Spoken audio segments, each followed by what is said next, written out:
If you've spent any time online over the past couple of weeks, you've no doubt noticed there's a ton of buzz surrounding a little three-letter acronym, NFT. It's a kind of digital asset that you can own, manage, and sell. But there's a lot more to it. And so to break it down for us, we're joined by Singh, a company that's offering a way for content creators to protect their work via their app. Joining us from Singh is Geoff Osler. He's CEO and co-founder, as well as Raine Maida, Chief Product Officer. And if Raine's name sounds familiar, he is, of course, a renowned musician, best known as lead vocalist of the multi-platinum selling band Our Lady Peace. Welcome to the show, gentlemen. Good to chat with you both. Thanks, Mark. Thanks so much, Mark. All right, so Geoff, let's start with you. Before we talk about Singh, please explain what an NFT is. Yeah, sure. Happy to. So the key word here is fungible. It's the F in NFT. Something that is fungible is like currency. It's got value, but the number of them is limited. So one $100 bill is as good as any other, and you don't really care which one you get. Something that isn't fungible or is non-fungible is something like your home or a piece of art, something that is unique. It has value, but there's only one of them. The challenge has been to create something online that is non-fungible and to prove that there's only one. And that's what an NFT is, a non-fungible token. A token is like a Bitcoin or it's like an ETH coin. And a non-fungible token is this new standard ERC 721 that's non-fungible. It's a big deal because now you can prove that that a particular asset is absolutely unique.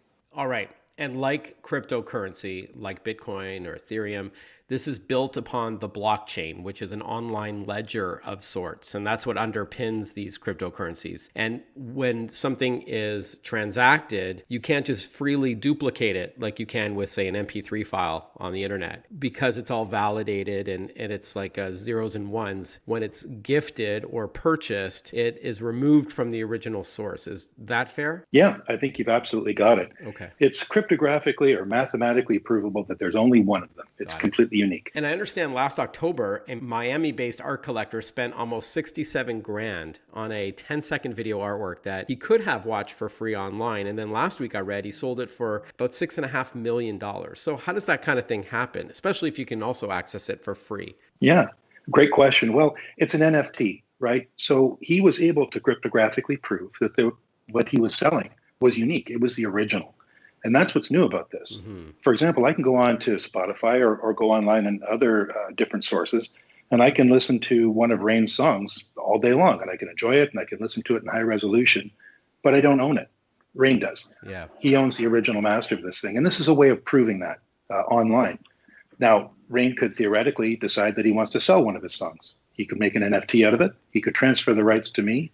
And I'm willing to bet you that we pay him at least $6 million for it. All right. So, Raine, with your background in music, including fronting the band Our Lady Peace, as well as your work with your wife, Chantal Kraviachik, does this mean musicians can then better monetize their work, in a more meaningful way? I also read that Kings of Leon will be the first band to release an album as an NFT. Yeah, I mean, I think as artists, as creators, we've always had a little bit of trouble on three fronts. And this is talking about control. So controlling distribution, obviously how we monetize it. And then in terms of the community and what that means to us and how we build that as creators. And what NFTs do, they actually, they give artists and creators this kind of superpower, which is amazing. Because now I think you're opening up an economy where we're not kind of hostage to these platforms. I won't name any names, but these platforms, be it social or streaming, that have a strong hold on our content. Labels that have a strong hold on what we do with our rights, and brands basically. And this is new in the influencer world, where brands kind of trade, or they think exposure is the currency. And so, you kind of, we've always been in, and I felt this from very early on, where you feel like you're in this kind of holistic monopoly. And I think that might end with NFTs. I think you have this, especially you're given this unique opportunity, to connect directly to the fan now. Great point. And yeah, I've heard many artists in the past complain about streaming services that pay, 0.00001 cents on a stream or what have you. Or worse, people are pirating music and not paying anything at all to the rightful owners. So this is a way to right the wrong, if you will, to put that proverbial cat back in the bag with NFTs. Now, Geoff, without further ado, let's talk about Singh and how you solve this problem for content creators. So it is a free app that gives creators the control to distribute and monetize their work. Yeah, that's absolutely right, Mark. Singh actually comes from the intellectual property space, specifically around patents. We built a solution, a platform a few years ago that allows people to prove that they own an idea. They get a digital timestamp and it's put out on the blockchain. We realized about 18 months ago, however, that intellectual property more broadly applies to music and photography and art and graphic design. And since then, it's been picked up by the arts community, by creators, by musicians, as being a method of protecting their intellectual property. So that's where it all comes from. What gets really interesting right now for us is that the base technology that Singh has been using now for the last 3 years is an NFT. So anything you upload to the platform, anything you put on the app becomes an NFT immediately. And you can do this without any, cryptographic knowledge whatsoever. You don't need to know Ethereum. You don't need to have a digital wallet, any of that stuff. And you wind up taking whatever belongs to you and creating an NFT easily and for free. So it's a very exciting time for us. Yeah, I was going to ask you how it works. Like, do you need to be Bill Gates in order to wrap your head No. around this? Or can you stick to your craft as a musician like Raine or a painter, photographer, so you don't need to be tech savvy? No, absolutely not. And that's been critically important to us from the beginning. Creators need to protect their work. There's no question about that. But that is a very different thing than the creative process itself. When somebody's making something, when they're collaborating with somebody, and they're producing something together, the last thing they want to be doing is passing back and forth legal agreements and contracts about who said what when, who owns what. It's completely opposite to the creative process. So to answer your question, you do not need to be tech savvy or crypto savvy or anything else. If you can download an app from the App Store, if you can enter your email address, we will create for you all the stuff that's needed in the background to build an NFT, and you can make one in less than 30 seconds. We are chatting with Geoff Osler, CEO and co-founder of Singh, along with Chief Product Officer Raine Maida, renowned musician as well. So Raine, with that in mind, how did you get involved with Singh as its CPO, and why did you want to get involved? I was very interested in tech the day that Napster launched and Sean Fanning, started literally pulling money out of my pockets. And so, being involved, firsthand in this kind of paradigm shift in the music business, it's always been fascinating to me. And so I got into tech probably, 13 or 14 years ago, built 5 or 6 different products, launched, the startup world, I think is really no different than being a band. A band is essentially a startup. You have to hear no a lot. You have to fail a lot, and you have to be okay with all that. And I already went through that. So the startup world on the tech side really didn't intimidate me. And building products is, to me, I see a lot of parallels with building a song as well, And the great thing about tech is that if it's not right the first time and you release it, you do have a chance to pivot and change things. Where a song, once it's kind of out there, it's out there. So Singh was very kind of natural progression in terms of I've been involved in a couple things in terms of IP in the past, and what Geoff presented was the ability to really disrupt this world where creators need a tool like Singh because they are creating exponentially more than someone like myself does, with maybe releasing 10 or 20 pieces of content a year. The new creator is 10 or 20x that, and really, is, again, when we get back to what clout means for a creator, probably more invested in followers and clout than understanding how valuable every piece of idea is. And that's what Singh protects. In terms of, how we create just through our technology, NFTs, that's just, I don't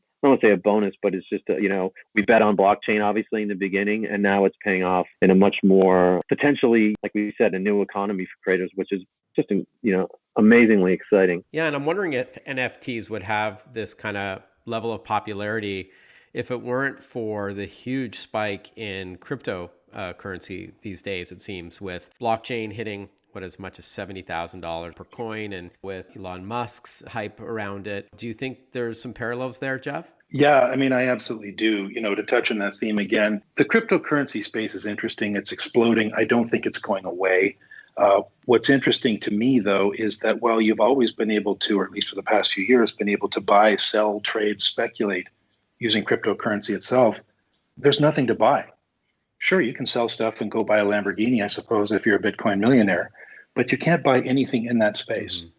NFTs change all of that. You can bring digital objects or physical objects into this space and to know with absolute certainty that the thing you're buying, there's only one of. So it's kind of like all this money is floating around. Now there's something to buy. Yeah, the understanding of NFTs separate from crypto is that what this allows a creator and a fan is that participation. Because up until now, you don't get to participate in ownership. I think Bowie he was a bit of a trailblazer when he did an IPO on his publishing. I think he did it for different reasons. He wasn't very bullish on digital rights, sustaining with streaming. But what's happening now is all of a sudden now a fan, I'm not exactly sure what Kings of Leon are doing. I think they're just kind of adding on to the album, but actually OLP is we're in the works now of setting up a drop that will allow users or fans, I should say, to actually buy the 11th song from our forthcoming album, which is Spiritual Machines 2, which is, based on Ray Kurzweil's book and very futurist thinking. So I think there's some great synergy there. So actually selling the rights to a song is incredibly exciting to me in the band because of that participation. I didn't get on the David Bowie IPO, but man, I would have loved to own a piece of honestly, any of his songs, but Life on Mars, which is one of my favorites, to actually, be a participant in that would be incredible. And I think that's what we're offering for the first time, creators and whether you're a graphic artist or musician, participation. Yeah, awesome. Before we wrap up, Geoff, if Singh is free for the app to be downloaded and used, how does the company make money exactly? Well, there's lots of opportunities, I think, to monetize this down the road. But I think a really important thing about Singh is that, and this has been the case since its inception, we regard ourselves as being by creators and for creators. And I think you can witness that with, you can hear the passion in Raine's voice and his involvement. So the first thing that's important to note, I think, is that what we have is something that's always going to be available and of use for free to anybody who wants to use it. You'll be able to get on the platform, you'll be able to create NFTs, and you'll be able to protect your work. Down the road, of course, as people want to expand their use of the platform, we'll have different options that we'll add on, storage options, those kinds of things. And of course, we'll help people create the smart contracts that will protect their work and allow them to sell them. And that lets us enter into a business relationship with creatives and help them out. So the short answer is, we want interest, we want people on the platform, we want people talking about it and helping us to build this thing from the creative community up. And there'll be plenty of chances to make money as we go forward, and we're very excited about all of it. Okay. It's downloadable from the Apple App Store for iPhone and iPad, if I'm not mistaken, Geoff. Is there a reason why it's not on Android yet? And is there a website where we can learn more about Singh? Yeah, absolutely. And that's a good question. It's, you just have to start somewhere. We wanted to get this app built as quickly and as well as we could. And that meant reaching out to the creative community. So we began with iOS, but Android is a fast follow. We recognize the need to get this into everybody's hands. So we're working hard on that right now. The easiest way to find it is actually at the company website, which is just sing.link. And at that address, you can read a little bit about more, but right at the very top of the webpage itself is a download button that takes you right to the App Store. Okay, sing.link to learn more and to download the app. Or if you do want to go to the App Store, Sing is stylized as the letter S and then an exclamation mark, N and G, and you'll be able to find it as well. Geoff and Raine, great chatting with you. Best of luck on Sing and your work surrounding NFTs. Very exciting. Thanks again. Thanks, Mark. Thanks so much, Mark. And Raine, I'm looking forward to the new record as well. Congrats. Oh, thank you.